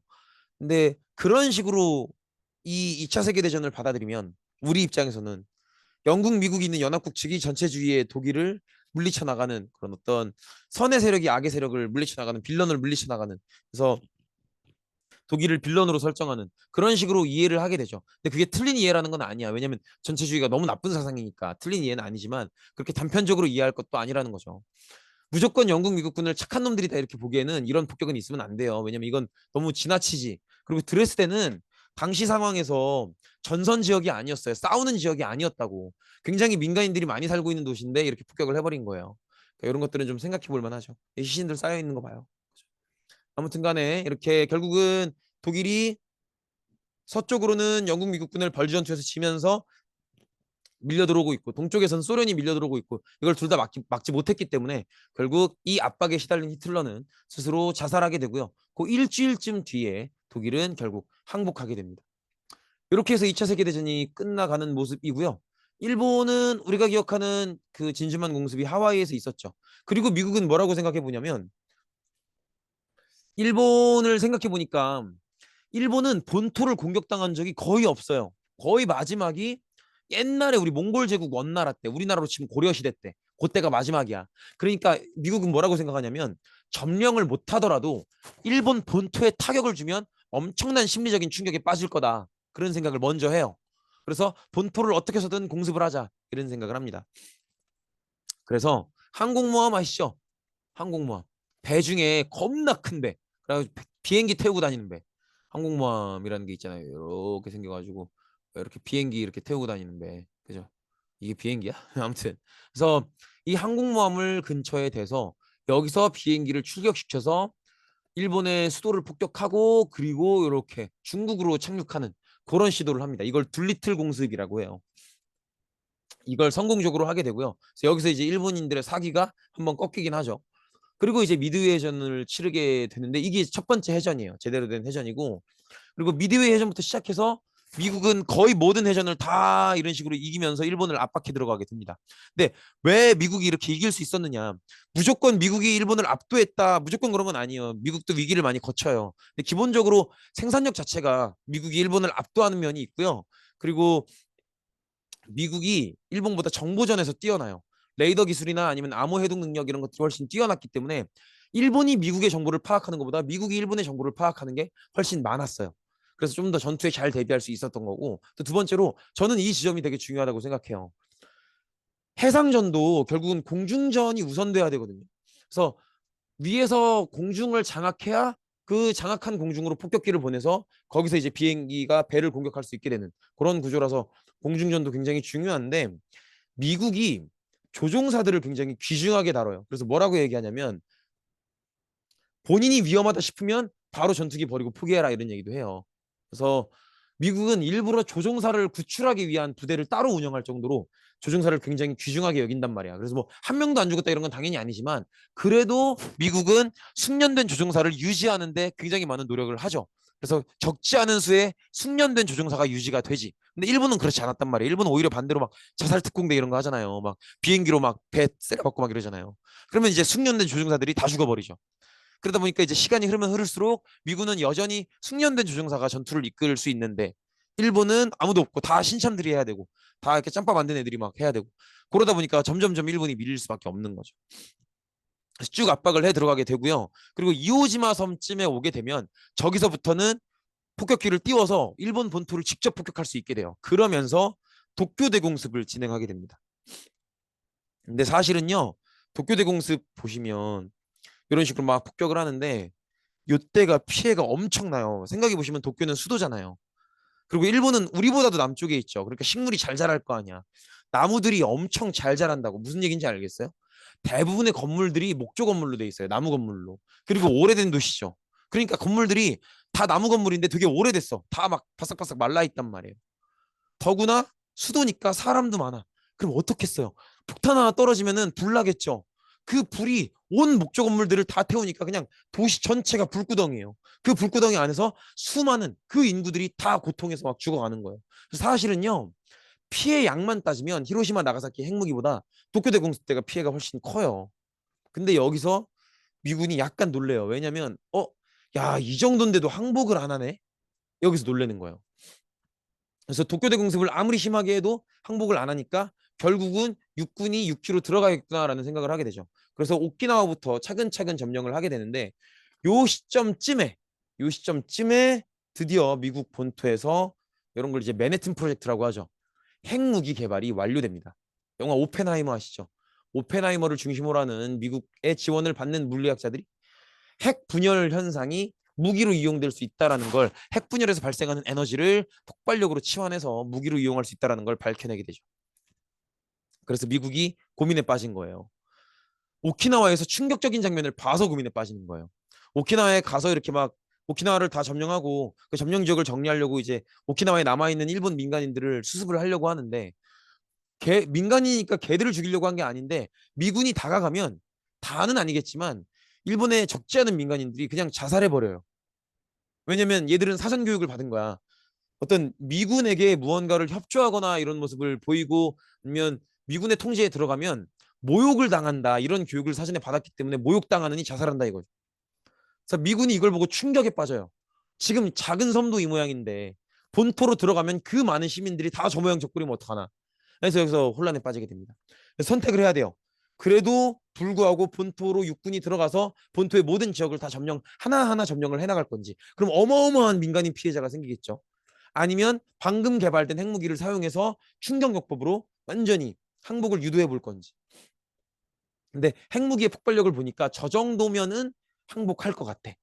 그래서 고민 끝에 어떤 게 고민되는 거예요? 핵무기를 쓰면 핵으로 무기를 만들 수 있다는 게 증명되는 거죠. 전 세계에 알려지는 거잖아. 그럼 전 세계 다른 나라들도 다 막 물리학자들한테 돈 주고 해서 자기들도 핵무기를 만들 거란 말이야. 그럼 그 다음 전쟁은 핵전쟁이 될 거라고. 그게 무서운 거예요.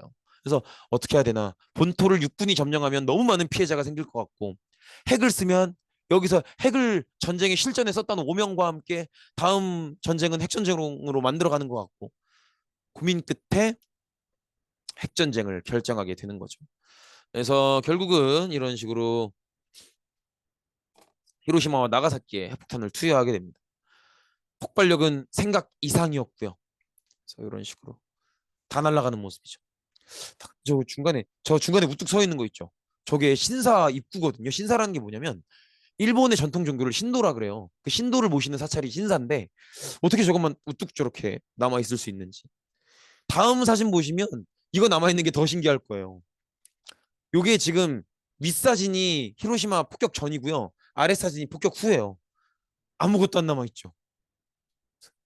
어쨌든 히로시마 나가사키에서 어떤 핵무기의 충격적인 말 그대로 충격적인 폭발력을 보여주면서 일본은 이걸 보고 그냥 무조건 항복을 하게 됩니다. 이렇게 해서 2차 세계대전이 끝나게 되고요. 이렇게 항복선을 하게 되죠. 그래서 이렇게 한번 쭉 정리를 해볼 수 있는데 요거는 한번 캡처 뜨셔서 한번 노트나 이런 데 한번 정리해 보시면 좋을 것 같아요. 한번 정리해 보시고 한 5초만 이대로 둘게요. 캡처 따시라고. 캡처 따시고 어쨌든 2차 세계대전은 끝이 납니다. 끝이 나고 이제 독일이 패배했죠. 그럼 이제 독일을 어떻게 처리할 것인가를 고민을 해야 되는데 여기 약간 고민되는 지점이 보세요. 2차 세계대전이라는 전쟁은 일단은 전쟁을 일으킨 나라가 독일, 일본, 이탈리아 뭐 그렇죠. 얘들은 전체주의 국가잖아요. 그죠? 근데 전체주의라는 사상이 너무 나쁜 사상이었죠. 이 전체주의라는 악마를 상대로 민주주의와 공산주의가 잠깐 힘을 합쳤던 거라고. 공산주의는 소련이고 민주주의는 미국, 영국, 프랑스인 거죠. 근데 이제 얘가 물리쳐졌으니까 이제는 얘들끼리 싸워야 되는 거야. 근데 보니까 되게 참 공교롭게도 독일이 딱 그 사이에 있어요. 보세요. 영국, 프랑스는 뭐예요? 민주주의죠. 여기까지 와 있는 소련은 사회주의잖아. 그리고 심지어 독일을 점령할 때도 민주주의가 이렇게 쭉 가고 소련이 쭉 가서 중간에서 만났단 말이야. 그럼 이제 독일 어떻게 처리하겠냐고. 그래서 반으로 나누는 거예요. 그러면 요쪽이 서쪽이고 요쪽이 동쪽이잖아. 그래서 동독은 소련 측 사회주의가 관리하고 서독은 민주주의가 관리하는 그런 모습을 볼 수 있죠. 근데 진짜 특이한 건 지금 보시면 원래 수도가 베를린이잖아요. 근데 이 베를린이 동쪽에 있죠. 그래서 베를린이 수도인데 베를린을 또 이렇게 반으로 갈라요. 그래서 동베를린은 동쪽 사회주의에서 관리하고 서베를린은 서쪽에서 관리하는데 그럼 이제 베를린 자체가 동독에 있으니까 그 안에 있는 서베를린은 되게 섬처럼 떠 있는 거죠. 그래서 이런 지도가 나오는 거예요. 그래서 이런 식의 지도가 나오는 거죠. 이렇게 보시면 되겠고 그다음에 일본 같은 경우에는 일본은 철저하게 미군과 싸웠죠. 그래서 미군이 점령을 한 거고 그래서 일본이 미군한테 완전히 무조건 항복하고 완전히 졌기 때문에 잠시 동안은 일본이 주권을 미군에게 빼앗기게 됩니다. 그리고 일본 전체를 미군이 관리하게 되죠. 근데 그 기간이 미군이 일본 전체를 관리했던 그래서 미군이 일본의 정부 역할을 했던 그 기간이 저 기간이에요. 1452년부터 45년부터 52년까지인데 요 1945년이 일본이 패전한 그 연도고 요때 조선은 광복을 하죠. 독립을 하고 어쨌든 근데 보시면 요 메가더라는 것도 힌트가 될 것 같은데 요 기간 안에 되게 한국사 입장에서 중요한 이벤트가 있지 않습니까? 그게 바로 뭐예요? 6.25 전쟁이죠. 왜 이 말씀을 드리냐면 샌프란시스코 강화 조약을 52년에 맞는데 이게 조금 생각보다 계획보다 빨랐던 거예요. 이걸 왜 맺냐면 이런 거야. 봐봐. 6.25 전쟁을 보시면 우리나라에서 북한이 남한을 먼저 공격한 거죠. 근데 이걸 좀 더 넓게 보면 북한 뒤에는 누가 있어요? 소련과 중국이 있죠. 사회주의가 있단 말이야. 남한은 미국이 있고 자본주의가 있죠. 근데 미국은 북한이랑 사상이 다르니까 어느 정도 갈등은 있을 거라고 생각은 했지만 이렇게 전면전을 직접 공격할 줄은 몰랐던 거예요. 이해되시겠죠? 그래서 미국 생각에는 소련 있고 중국 있고 요 충격이 너무 컸기 때문에 이제는 물론 뭐 한반도 남한이나 일본에 미군을 두긴 두겠지만 남한이나 일본에 대해서 바로 위에 사회주의가 있는데 무조건 오로지 미국의 힘만으로 풀 커버하는 건 힘들겠다라는 생각을 해요. 그래서 남한과 일본을 스스로 잘할 수 있게 도와줘야겠다라고 생각을 하게 됩니다. 그래서 일본에게 조금 더 빠른 시점에 주권을 넘겨주게 되는 거예요. 지원해 줄 테니까 스스로 성장하라고. 그래서 너희가 사회주의권의 확산을 막는 어떤 대들보가 되라. 이런 역할을 부여하는 거죠. 그래서 이때 이제 1952년에 조금 계획보다 빠르게 한국 전쟁의 영향으로 이제 주권을 되찾게 됩니다. 그렇고 이제 2차 세계대전의 특징 같은 건데 2차 세계대전은 2차 세계대전을 포함해서 1900년대는 유달리 학살이 많았던 시점이기도 해요. 사실 동양이나 서양이나 몇천 년 동안을 왕이 지배하는 시스템으로 있다가 20세기 들어와서 갑자기 이제 뭐 민주주의니 사회주의니 온갖 사상이 드러나는 거거든요. 그러면 그렇게 다양한 사상이 드러나면 누구나 다 자기가 생각하는 사상만 맞다고 하고 그중에 누군가 권력자가 권력을 잡으면 자기 사상과 다른 사람은 막 공격하려고 하고 이러다 보니까 되게 많은 학살이 벌어졌었는데 사례들로 이런 게 있습니다. 요 카틴수 박살 사건은 뭐 시험에 나오고 그럴 건 아닌데 우리 저거 기억나시죠? 독소불가침 조약 맺고 나서 독일과 소련이 폴란드를 양면에서 동시 공격한다 이런 얘기 했었잖아요. 그때 소련이 폴란드를 공격해서 벌였던 학살 사건이에요. 근데 이 사건이 중요하다기보다는 이런 형태의 학살 사건이 2차 세계대전 기간 내내 여기저기서 굉장히 많았다는 거죠. 그다음에 이거 너무 유명하죠. 독일의 나치당은 유대인에 대한 혐오감을 공감대로 이끌어내서 집권을 하죠. 그렇기 때문에 그 뒤에도 인종주의, 유대인이라는 인종에 대한 탄압, 학살 이런 걸 굉장히 많이 보여주는데 이렇게 독일 나치당이 유대인을 학살했던 걸 홀로코스트라고 표현을 하기도 하죠. 그래서 이제 홀로코스트를 상징하는 것들이 저런 아우슈비츠 수용소. 사실 수용소는 아우슈비츠 말고도 되게 많아요. 되게 많은데 가장 유명한 게 저거라서 그렇죠. 지금의 독일은 당시에 우리의 잘못된 공감이 히틀러라는 괴물을 키웠다라고 하면서 진심 어렵게 아직까지도 반성하는 모습을 보이고 있죠. 여기 이제 아우슈비츠 수용소고요. 그다음에 일본도 중일 전쟁 과정에서 난징 기억나세요?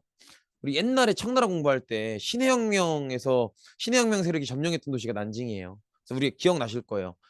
북경, 남경 이러면서 북경은 베이징, 남경은 난징 이렇게 얘기했었죠. 난징은 수도는 아니지만 나름대로 중국 남부지방에서는 수도급의 역할을 하는 굉장히 큰 도시란 말이에요. 근데 이제 일본이 충격요법을 쓰기 위해서 이렇게 지나치게 많은 사람들을 학살하는 그런 모습을 보이죠. 여기가 난징입니다.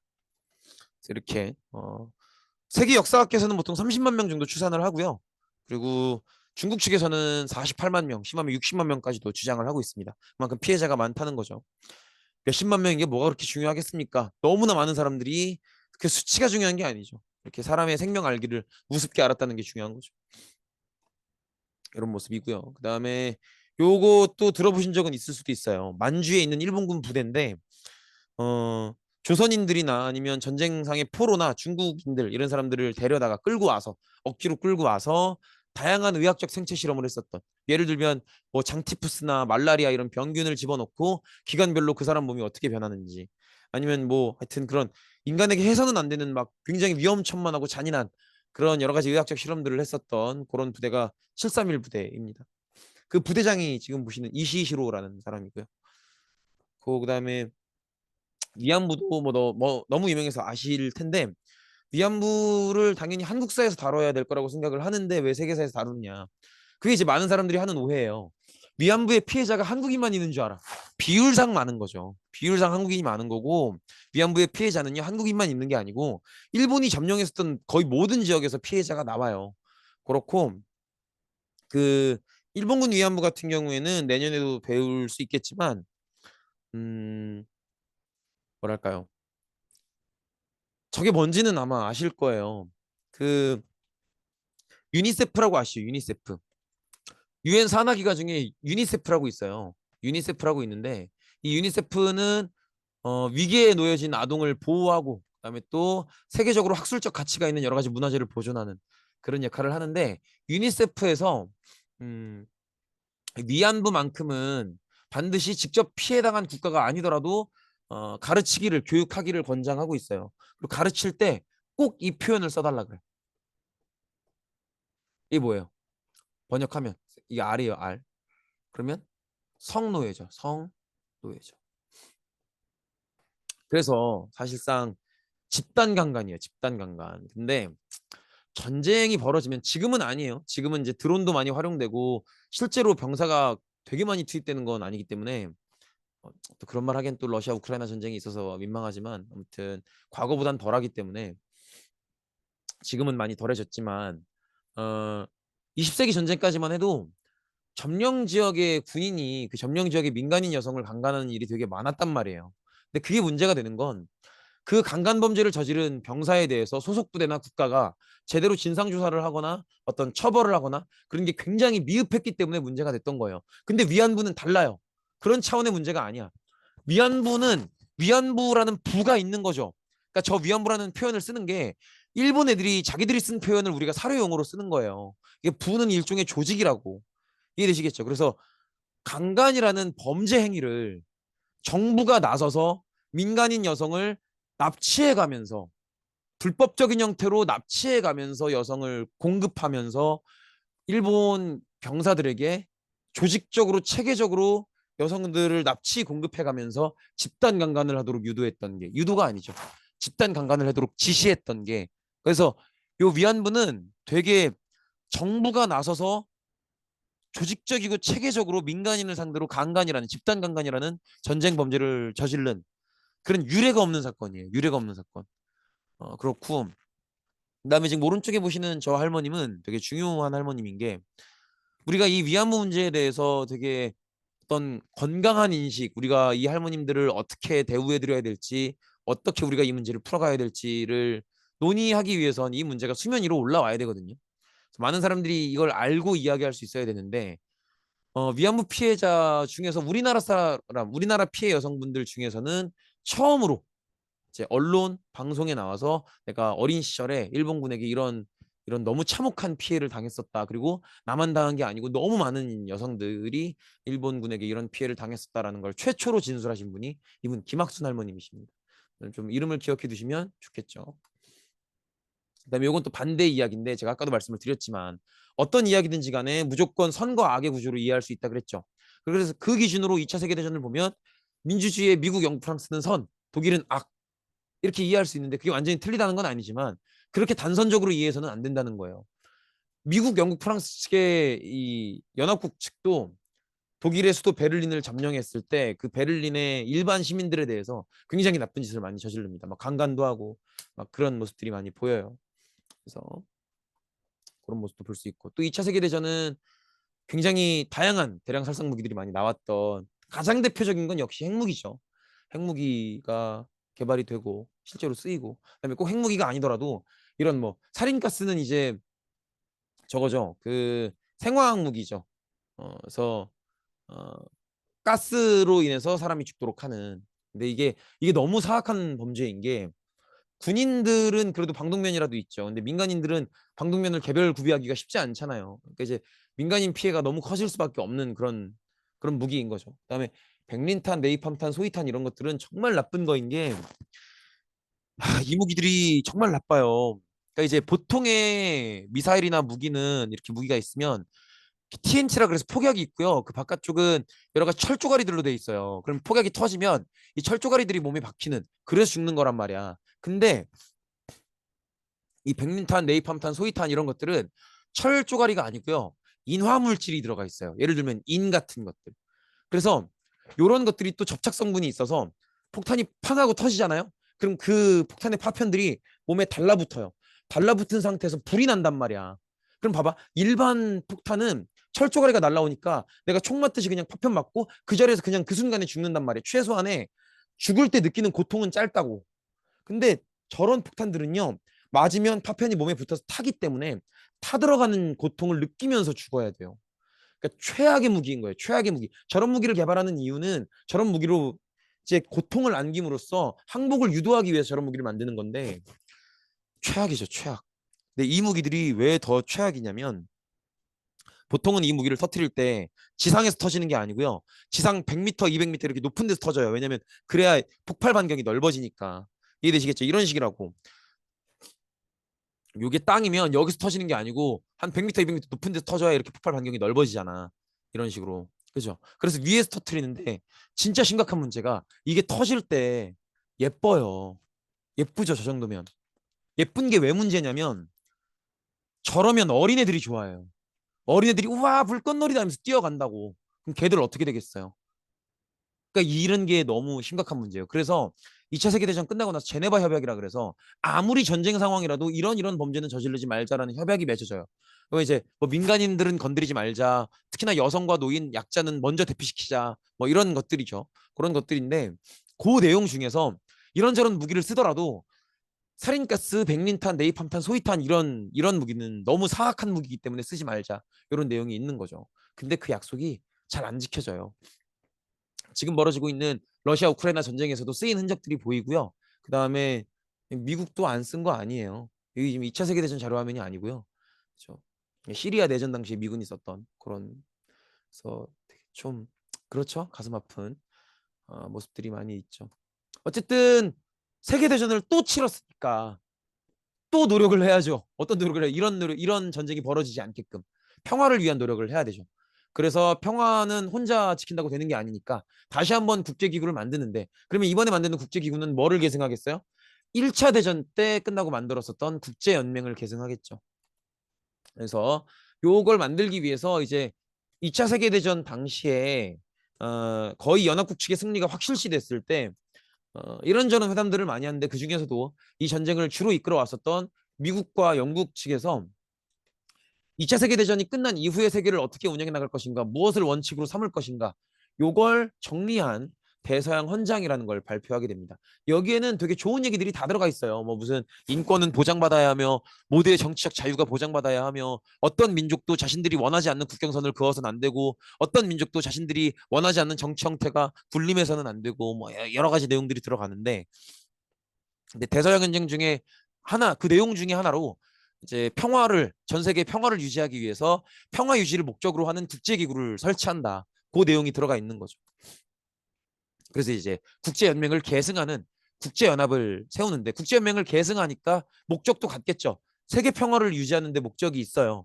근데 내용과 특징은 안 배우셔도 아실 것 같아요. 왜냐면 같은 목적의 기구가 과거에 있었잖아. 국제연맹이라고. 근데 그게 잘 안 됐죠. 그러면 다시 만드는 거면 그때 단점을 보완해야 될 거 아니에요. 반성하고. 그죠? 그럼 그때 한계점이 뭐였어요? 일단 누가 빠졌었던 거였어? 미국이 빠졌었던 거였죠. 그러니까 이번에 미군이 들어와야겠죠. 미국이. 그리고 그때 단점이 미국이 없었기 때문에 군사적 수단이 없었죠. 그러면 그걸 극복하려면 이번엔 군사적 수단이 있어야겠죠. 그런 차이점들이 있다. 그래서 이번에는 미군이 참여하고요. 미국이 참여하고, 그리고 따라서 군사적 억제 능력도 갖게 된다. 이런 식으로 보시면 되겠죠.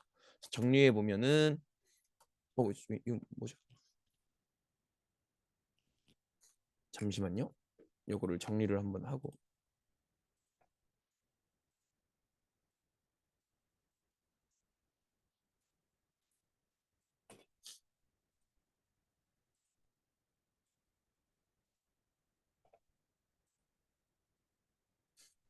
그래서 이런 식으로 국제연맹의 단점을 보완해서 미군이 참여하고 이렇게 유엔군이라는 군사적 수단을 마련하는 모습을 볼 수 있죠. 이런 차이가 있다. 그래서 국제연맹은 시기적으로는 1차 대전 후였고 국제연합은 2차 대전 후에 만들어지는 거고요. 차이점은 국제연맹 당시에는 미국이 불참했었는데 국제연합은 미국이 참가하고 있고요. 그다음에 군사적 수단도 국제연맹 때는 없었는데 국제연합은 유엔군이라는 군사적 수단이 만들어졌다. 이렇게 보시면 되겠죠. 어, 너무 긴 강의였는데 알아서 잘 끊어 들으시고요. 만약에 끝까지 다 들으셨다면 정말 고생 많으셨습니다. 중간중간에 약간 미스들도 있었는데 하여튼 끝까지 들어주셔서 감사합니다.